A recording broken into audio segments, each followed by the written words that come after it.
So get this right. I line up my research about market chaos, all set to tell you how it is. And then what happens when I'm getting ready to put it out? The S&P 500, in its infinite bloody wisdom, decides to stage a spectacular comeback, even chalking in some of its best ever days, just to make me look like I'm late to the party. But here's the beautiful irony of it all. This whole rebound circus just rams home the absolute core message of this video that you're about to watch. It perfectly proves why you need to stop panicking like a headless chicken every time the market sneezes, and why trying to time the market is a mug's game. So, enjoy the video. Alright guys, let's talk this market mess. So watching things lately, it's felt a bit like trying to ride a dodgy roller coaster blindfolded, hasn't it? Those damn headlines, right? Crash, meltdown, all plastered everywhere. And then you check your ISA, or that SIP that you finally got around to sorting, and it looks like it's seen better days, like it's been through the ringer. Now, if you're sitting there feeling twitchy, genuinely worried, maybe even thinking the unspeakable, panic, let me tell you, you are so far from being the only one. But hitting that big, shiny, tempting, sell everything now button, that could genuinely be the single dumbest, most wallet-destroying move you would ever make with your money. Believe me. So I'm going to dig into what market dips actually look like based on real data. Not just someone screaming on the internet. We'll figure out what's happening in your head to make it scream, sell. And I'll hopefully answer the million-pound question. Okay, but is this time actually different to all the others? And most importantly, I will help you compile a straightforward, no-nonsense plan to help you keep calm, smart, and to stop you from torpedoing your future wealth. So everyone's wetting their pants about market drops. Get a grip, guys. Come on. This ain't new. Think of these dips like, hitting a few bone-jarring potholes on the M25. Annoying? Hell yeah. Unexpected? Sometimes. But are they a totally normal, if teeth-rattling part of the investment journey that you willingly signed up for? Absolutely. So stop acting surprised. What are we even whinging about here? Is it a pullback? Well, that's just a quick 5% stumble. The S&P 500, the big US market index, that shrugs off those practically every damn year. It's basically market static. The current correction that's causing all the bedwetting, well, that's a bigger beast. It's a 10% to 20% plunge. And guess what? The S&P 500 eats those for breakfast on average every 1 to 2 years. Yeah, you heard me, it's that common. So this 10% nosedive that's plastered all over the news, making your nan think the world's ending. For the planet's biggest, most watched market, it's as normal as rain in April. It might feel like Armageddon now, I get it, but history is practically screaming in your face. This is standard procedure. And here's the kicker. The bit where emotional headless chicken lose their shirts. If you look at any long-term chart of the S&P 500, even in stonkingly good years where it finished massively up, you often see these gut-twisting 10% to 15% corrections within the same year. So those muppets who panicked, crapped their pants and sold at the bottom, they didn't just miss the recovery, they kissed goodbye to huge potential gains. That muppet was me once. Don't be that muppet. Now, if you're a UK investor, you're probably thinking, why should I care about US data? Wise up. 2 reasons. Volatility is a global party, markets everywhere throw these tantrums. Your beloved UK funds in ISAs and in SIPs, chances are that they are stuffed with US stocks anyway. So that roller coaster ride, well, you're in it too. The main point is this, loud and bloody clear. These dips and corrections, the sky is not falling. They are absolutely normal. They are basically the entry fee, the price of admission that you need to cough up for a shot at the serious long-term growth that comes from owning a slice of the world's top companies. So, grow a pair and stick to the plan. Right, so if these market dips are as normal as a rainy bank holiday, why the gut-twisting urge to hit the big, red, sell everything button and run for the bloody hills? Spoiler alert, the biggest threat to your long-term wealth isn't just the bloody stock market, nope. The real saboteur, the puppet master that's pulling your emotional strings, is that lump of squishy grey stuff between your ears. Your brain is running on ancient software, you see. It's brilliant for dodging saber-toothed tigers, but it's utterly spectacularly crap for sensible long-term investing. This prehistoric wiring directly causes what they call the behavior gap. Get this, study after study shows that average Joes and Janes, people like us, consistently get worse returns than the actual funds that they're invested in. Yeah. Why is this? Because we leap in and out of the market like we're panic gazelles, usually at the worst possible moments, driven by raw emotion, not a shred of logic. Let's unmask the main mental gremlins that cause this chaos when markets get choppy. First up is loss aversion. See, our brains are hardwired to hate losing. Think about it. When you find 20 quid on the streets, it feels nice, right? It gives you that little buzz. But when you lose 20 quid, it feels like a bloody kick to the teeth. So when your ISA or SIP value drops, even if it's just a temporary paper loss, well, your caveman brain doesn't just see nuance, no. It starts screaming, danger, assets are plummeting, abandon ship, sell now. And then there's herding. Fundamentally, we're social animals. It's baked into our psyche. Back in our cave dwelling days, if your tribe suddenly legged it, well, you didn't hang about asking questions. No, you ran like hell. It's pretty vital for survival back then. Fast forward to today, with screaming headlines and your mate Dave down the pub who is panic selling his shares. Well, that same ancient instinct bellows, if they're doing it, it must be right. And if you chuck in recency bias, which is thinking that this dip will last forever, and confirmation bias, where you only notice the doom and gloom news, well, you've got a recipe for financial self-sabotage here. It creates this utterly bonkers scenario that's unique to investing. Think about it. The stock market is the only shop in the whole world where punters will bolt for the exit, screaming in terror when the owner slaps a massive everything 20% off sale sticker on the window. Imagine the stampede out of Curry's on Black Friday if that happened. Well, that's precisely how we often react when our investments go on sale. But here's the good news. Just knowing these mental traps exist and understanding your brain's ancient glitchy programming is half the battle won. That god-awful lurch in your stomach, when the markets tumble. It's not some mystical sign from the market gods urging you to sell. No. Recognizing it for what it is, that is your prehistoric brain freaking out, is your first big step towards taking back control and stopping fear from wrecking your financial future. Alright, let's tackle the big one, the monster that's hiding under every investor's bed. That nagging, screaming voice telling you, this time it's different. Well, you're probably thinking, okay, look, history is one thing, guy, but what about these specific tariffs? This war, that insane inflation. Surely this is a whole new, brand of chaos. Well, that's a fair question. But cast your mind back, just over the last 15 odd years, it's been a relentless disaster moving marathon, hasn't it?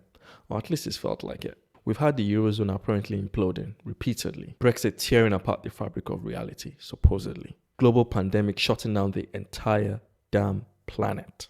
Every single crisis felt like the showstopper, and yet the markets, battered and bruised, eventually shrugged them off. The financial news leeches thrive on this drama. Remember that. So instead of chasing the next terrifying headline like a headless chicken, which is a fool's game, let's look at something far more revealing: market valuations. You see, there's a nerdy measure called the Shiller-Cape ratio. Think of it as a beefed up price to earnings or PE ratio, smoothed over 10 years. Essentially, what the Cape ratio is telling you is if the US stock market, which your global funds are probably stuffed with, is cheap, pricey, or if it's just plain bonkers compared to its entire history. And to be honest, before this latest market wobble, the Cape was screaming bonkers, pricey. It was way above its long-term average. Kind of like the UK housing markets in some spots felt. In 2021, 2022, they felt stretched, overblown, almost too good to be true. Now, does a sky-high Cape guarantee a market crash? Hell no. Don't believe anyone telling you otherwise. You see, markets can stay stupidly expensive for ages, but a high Cape strongly screams that the market was priced for perfection, that it was fragile, like an elastic band has been stretched to its breaking point, far more likely to snap back violently when pinched by any random bit of bad news, like, some sudden new tariffs or a fresh geopolitical, flare-up. So when you ask, is this time really different? Well, sure. Today's triggers, the tariffs, the specific conflicts, they are the current flavor of chaos. But a market that's already looking overvalued, already twitchy and fragile, then getting hammered by negative news and amplified by all that human panic we discussed earlier. Mate, we've seen that movie 100 times, just with a different B-list cast and slightly updated, equally predictable script. Understanding this, that the market was perhaps already vulnerable, was a wobbly mess before the latest scary headlines hit, might help you shift your focus. Stop trying to predict the utterly unpredictable next news bomb. Start understanding the recurring, predictable patterns of markets, and more importantly, how utterly predictably irrational people will react to them. That's where the smart money is. All right, so dips are normal, your brain's a self-sabotaging git. But that sneaky little voice still whispers, just hide in cash for, just for a while and we'll get back in later, eh? It might sound sensible, it might feel safe, but it's luring you into one of investing's deadliest traps. Why, you might ask? Because timing the market means that you need some god tier psychic powers, not just once, but twice. First, you need to pinpoint the exact nanosecond to sell at the peak. Then, you need another crystal ball to nail the absolute bottom to dive back in before the recovery rockets off and, leaves you choking on its dust. Good luck with that, because even the pros can't do it. Here's the real tragedy, guys. Missing just the 10 best stock market days over the last 30 years would have slashed your returns roughly in half.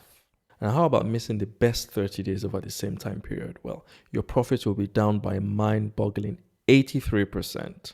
And do you know the cruelest irony here? Well, those mega gain days often explode right after the market's darkest, most panic-stricken moments.